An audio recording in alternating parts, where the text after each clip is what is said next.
Olá, queridos, tudo bem com vocês? Vamos para mais uma aula de Química. Eu sou a professora Yara Graça, vou acompanhar vocês na aula de hoje e para começar a aula, bora dar uma olhadinha no nosso objeto de conhecimento.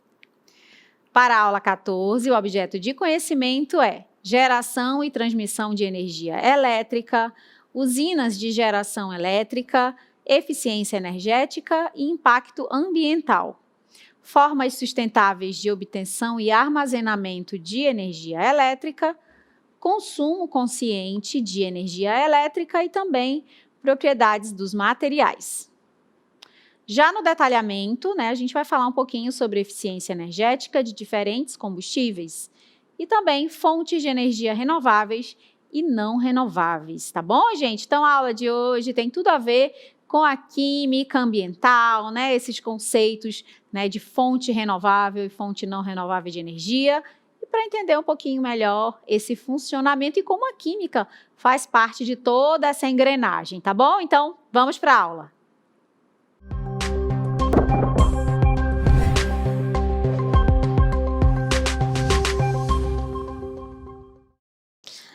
Olá, queridos! Iniciamos aí a aula falando um pouquinho sobre eficiência energética, Quem nunca viu, lá na loja ou até em casa mesmo, que não tirou os adesivos, aquele dispositivozinho ali que fica colado nos equipamentos, nos eletroeletrônicos e eletrodomésticos, E a ideia, desse adesivo que é utilizado hoje nos equipamentos eletroeletrônicos e eletrodomésticos, é da questão da eficiência energética, tá? Da gente entender melhor como que esse meu produto, que eu vou adquirir, ele vai funcionar na minha casa, se é interessante comprar ou não, Se ele é eficiente energeticamente ou não, tá? Então, agora, a gente já viu que ele fica ali colado, nos equipamentos, mas a gente vai entender melhor como que a gente pode, fazer uma compra melhor desse eletrodoméstico ou desse eletrônico. Olha só o esqueminha, Então, ele funciona assim, A ideia é que quanto mais esse G tiver próximo do verde, no letra A, letra B ou até a letra C, a gente tem um equipamento testado, pelos órgãos, todos esses órgãos que fazem esses testes, e esse equipamento tem uma maior eficiência energética. Isso quer dizer o quê? Que com uma quantidade ele consegue produzir, ali, realizar todas as atividades com um gasto de energia menor, ou seja, a gente vai observar isso na conta de luz, tá? Então, quanto mais próximo do A que a gente tiver, melhor esse equipamento, um menor gasto de energia a gente vai ter. Agora, o contrário também acontece, Se a gente estiver mais próximo ali do E, do F, do G, então nem se fala, tá? O G quer dizer que é um equipamento que consome uma grande quantidade de energia para realizar essa mesma atividade. Ou seja, a gente vai sentir toda essa quantidade de energia sendo consumida lá na conta de luz, tá? Então, quanto mais próximo ali do vermelho, dessa tarifa vermelha, menos eficiente é esse equipamento, tá? Então, a ideia, a tendência é que a gente, não só para a questão do meio ambiente, mas também para o nosso bolso, que a gente possa utilizar equipamentos que tenham essa maior eficiência energética, ou seja, que gaste ali menos energia para produzir, para realizar aquela atividade, para realizar aquele trabalho. Tá bom, gente? Bom, agora a gente vai entender um pouquinho melhor o conceito de combustível, já que a gente está falando de energia aqui, então a gente tem que entender como que é esse funcionamento, o que seria esse combustível. Bom, gente, então os combustíveis, eles são as substâncias capazes de liberar alta quantidade de energia, tá?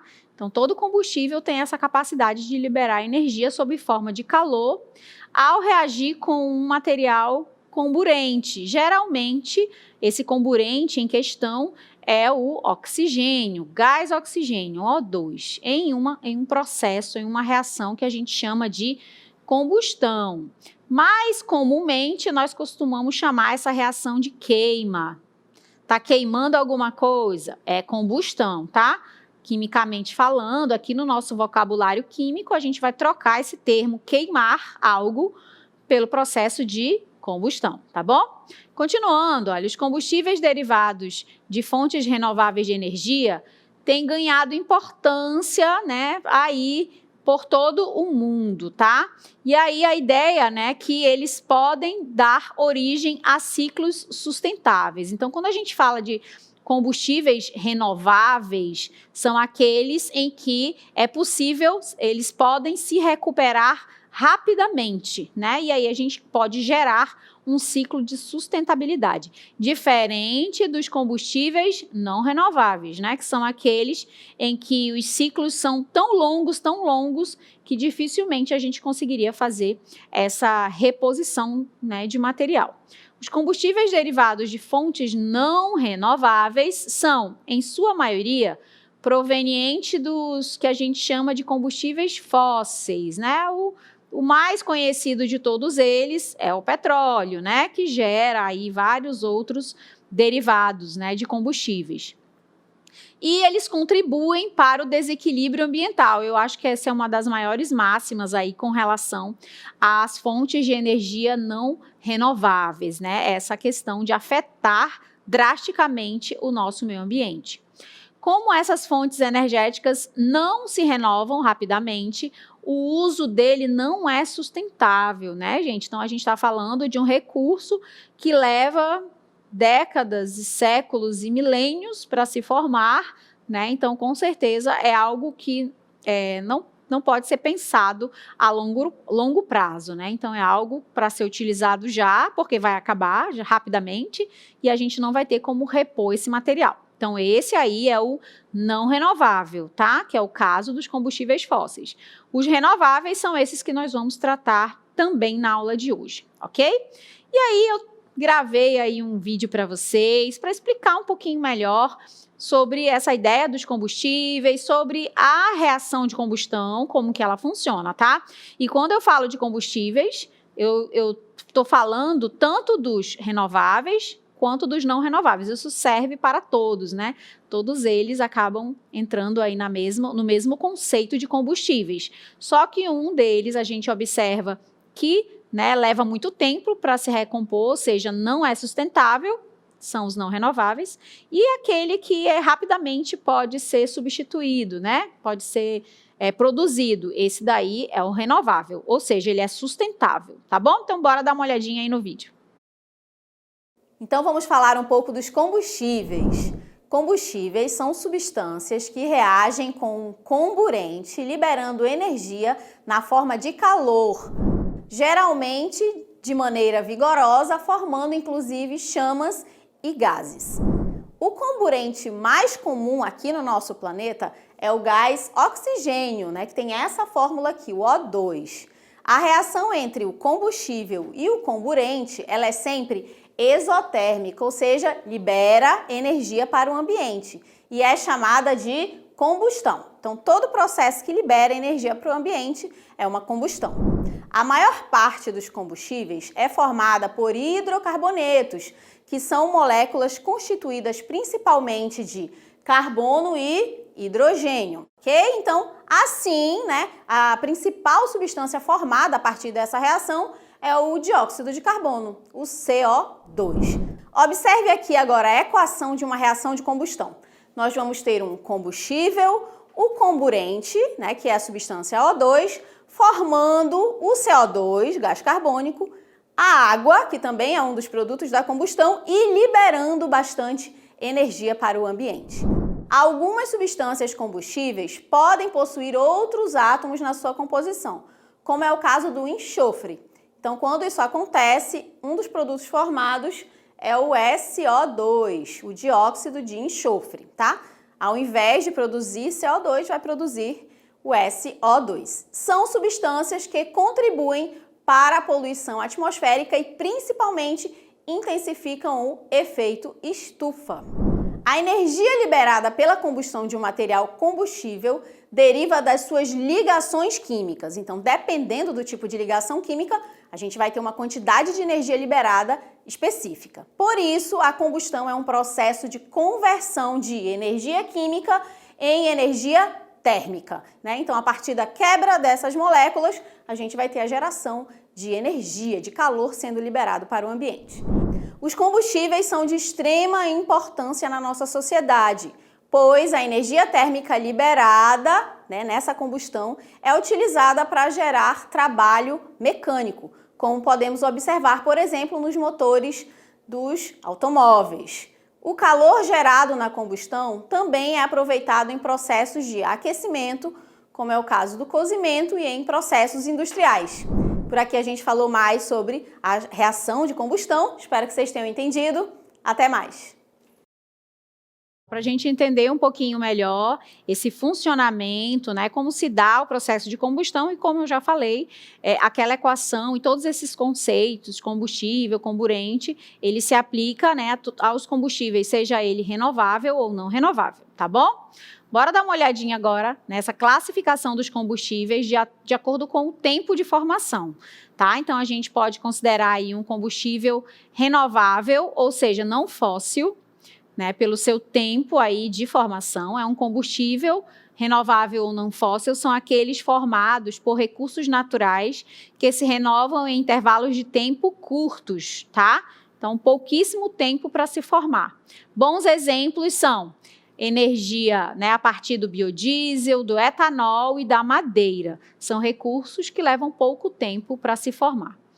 Já no caso, vamos avançar um pouquinho aí, os combustíveis não renováveis ou não fósseis são aqueles derivados de matéria orgânica vegetal e animal fossilizada, como é o caso do petróleo, do gás natural, o xisto e o carvão mineral. Esses aí, gente, levam muito tempo, milhões de anos até para se formarem e precisam de circunstâncias particulares de temperatura e pressão, tá? Então, essa é a diferença básica aí entre o renovável e o não renovável.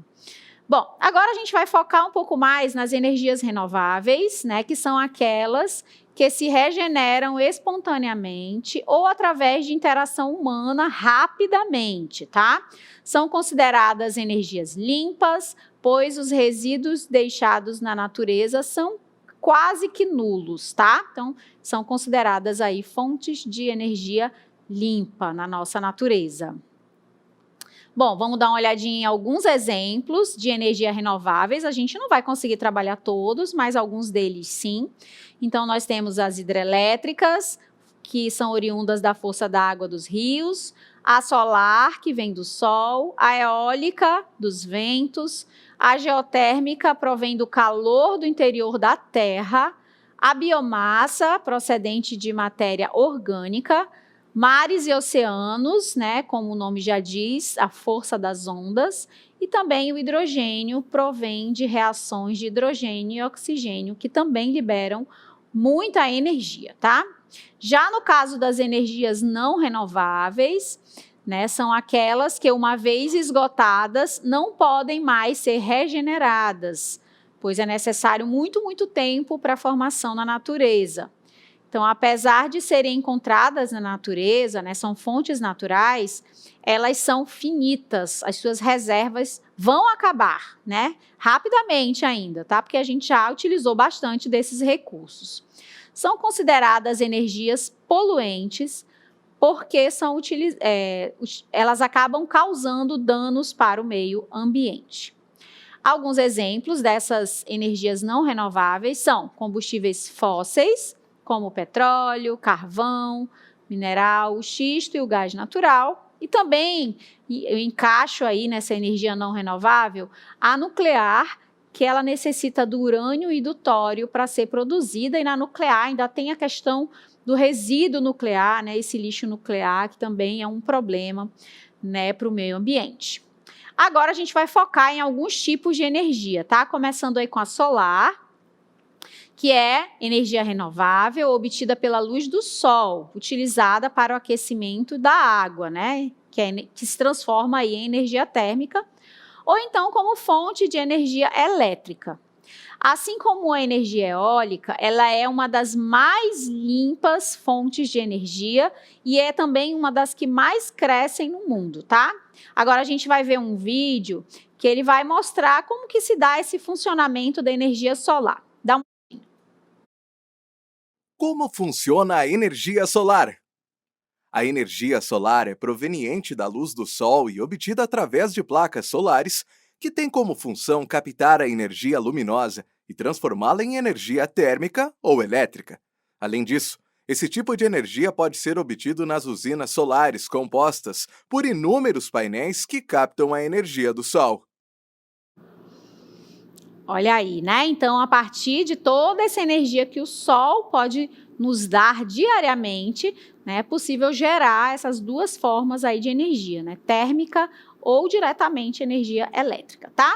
Aqui a gente tem alguns tipos de energia solar, que é a energia solar propriamente dita, né, a partir de placas solares, fotovoltaicas, aquecimento e heliotérmica, tá? Então, a gente tem aí esses principais tipos e a gente vai trabalhar alguns deles aqui na aula de hoje, começando com aqui o aquecimento solar, tá? Então, esse aqui é um tipo de energia, né, solar que pode ser usada para aquecer água em residências, piscinas ou até mesmo na indústria, né? Então, esses coletores solares, basicamente, são sistemas com uma superfície escura que absorve essa luz solar e transmite o calor para a água, né? Aquecendo aquela água, que, por sua vez, fica armazenada em reservatórios térmicos chamados de boilers, tá?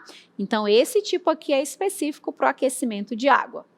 Bom, vamos aí para a nossa próxima, que é a placas solares fotovoltaicas. Eu acho que essa daqui é uma das mais conhecidas, né?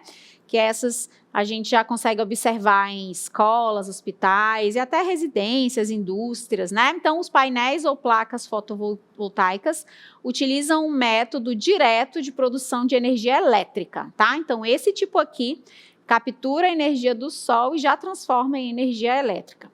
A luz solar é absorvida nas células solares, também chamadas de células fotovoltaicas ou fotoelétricas, que são feitas de material que é semicondutor, geralmente de cristais de silício, que são os mais utilizados.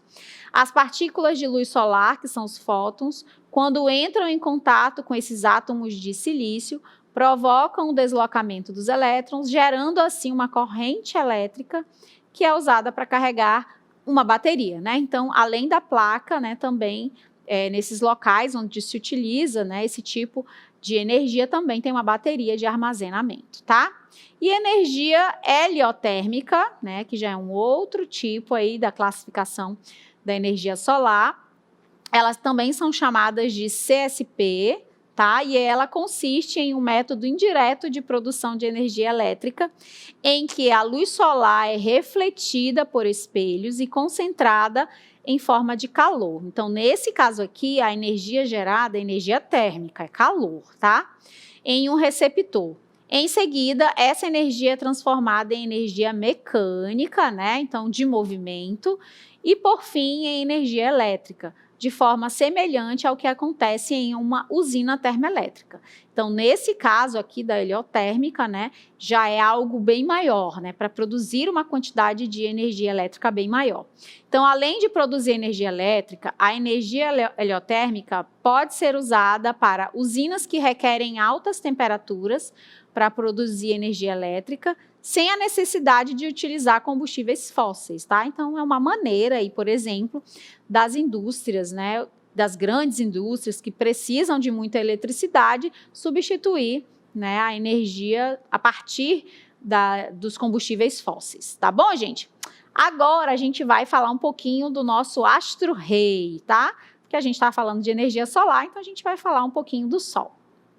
Então, pessoal, né, o Sol é o nosso principal astro aqui para falar desse tipo de energia, né? E aqui eu trouxe algumas informações para a gente entender melhor como se dá todo esse processo, conhecer um pouquinho do Sol, tá? E aí a primeira informação que eu trago para vocês é a idade dele, né? E por quanto tempo o Sol vai continuar irradiando? Por quanto tempo? Porque a gente já sabe, quem não sabe agora está sabendo, né, que o Sol ele tem também um tempo de vida. É claro que a gente está falando de muito, muito tempo, mas ele também, em algum momento, ele vai deixar de brilhar, né? Então, o Sol desempenha um papel importante nas nossas vidas. Aqui a gente tem uma distância, né, do Sol para a Terra, como você está vendo, que é de 150 milhões de quilômetros, né? É essa a distância que nós temos entre o Sol. E o Sol se formou há mais ou menos 5 mil milhões de anos, tá? Essa é mais ou menos a idade que tem o Sol. E ele continuará irradiando ainda, né, a sua energia toda por aproximadamente mais 5 mil milhões de anos. Então, a gente tem bastante tempo ainda, né, de ter a oportunidade de utilizar esse tipo de fonte de energia, né, que é a energia solar. A temperatura da superfície do Sol é também uma curiosidade.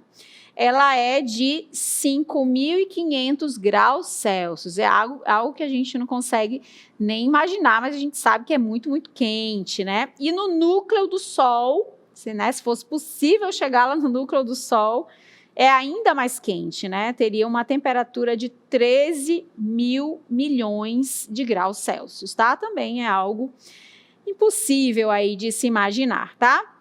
Nós temos aqui os tipos de radiação, né, que o Sol pode produzir, né?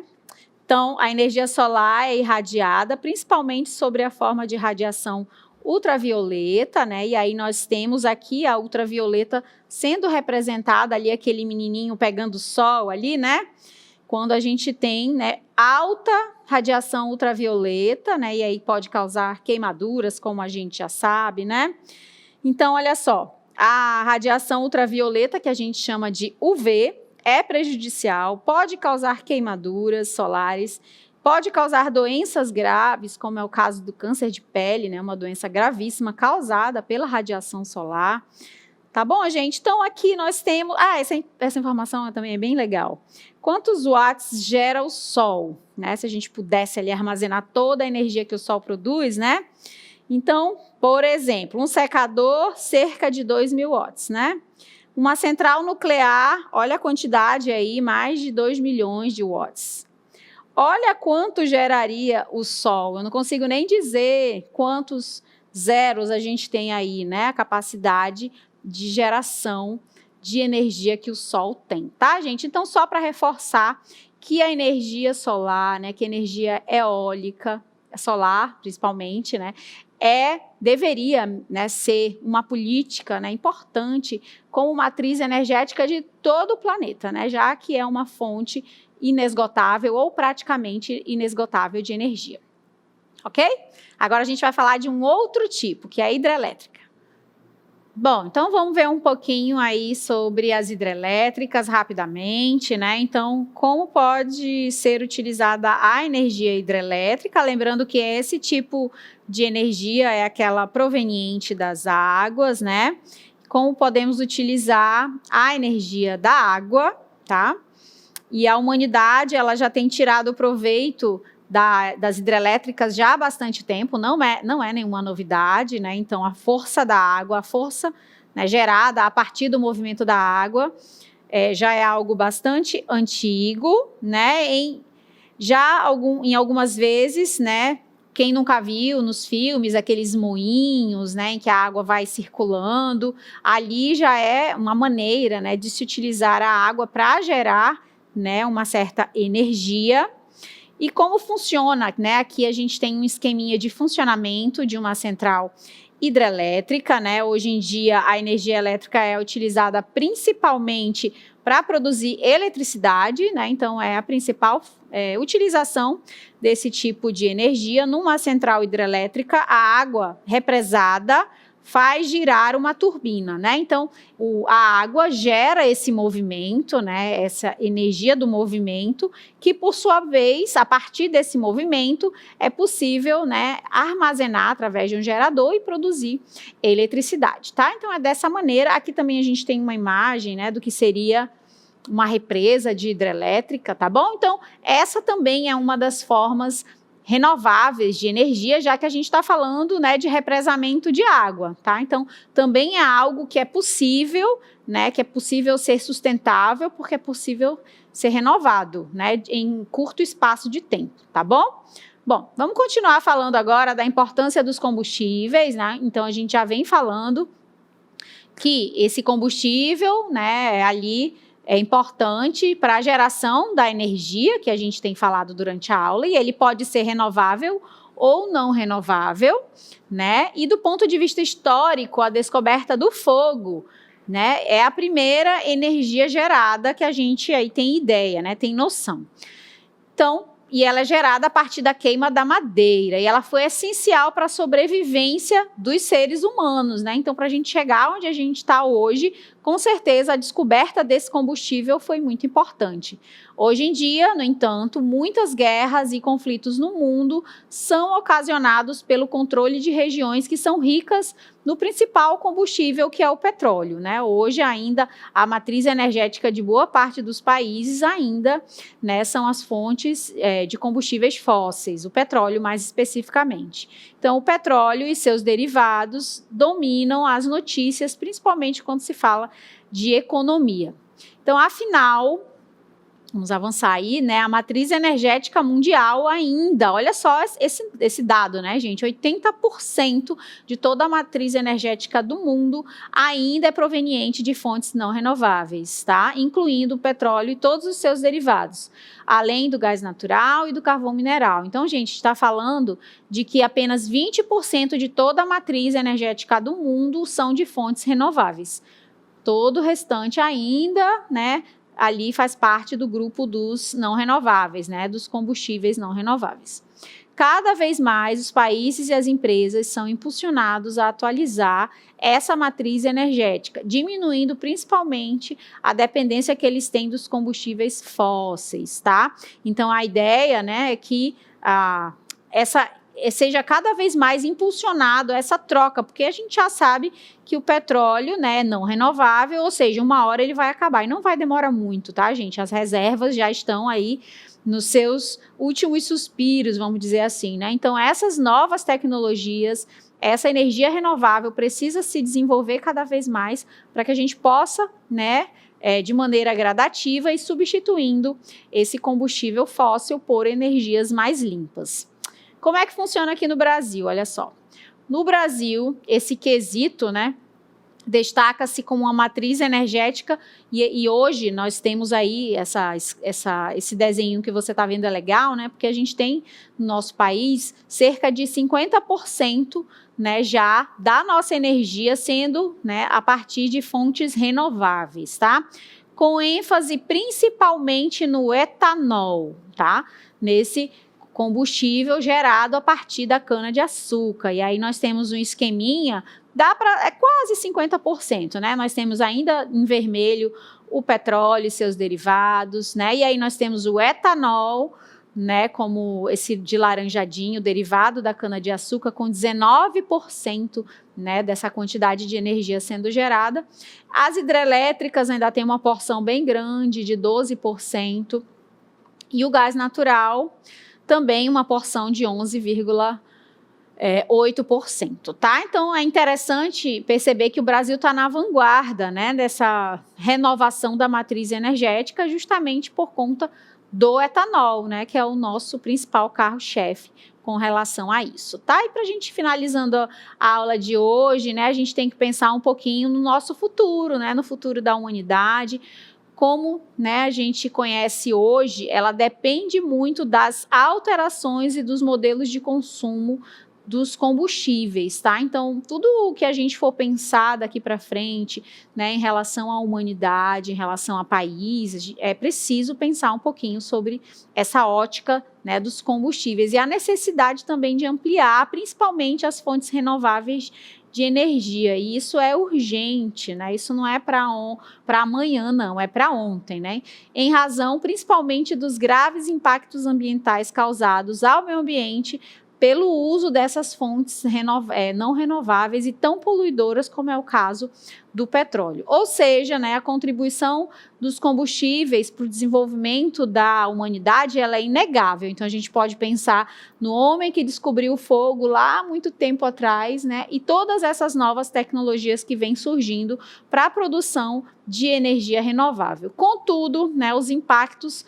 ambientais, eles têm causado também muitos problemas para o meio ambiente. Então, né, é preciso pensar, ponderar, equilibrar e, com certeza, né, as fontes de energia renováveis, elas precisam estar sempre alinhadas para o desenvolvimento tecnológico de um país, né? Então, é impossível pensar, né, um país sustentável, um país que consegue se desenvolver sem que isso esteja atrelado, alinhado a desenvolvimento de novas tecnologias de energia renováveis, tá? E aqui nós falamos na aula de hoje de algumas dessas energias renováveis, como é o caso da energia solar. Espero que vocês tenham gostado aí da aula de hoje. Até uma próxima oportunidade. Tchau, tchau.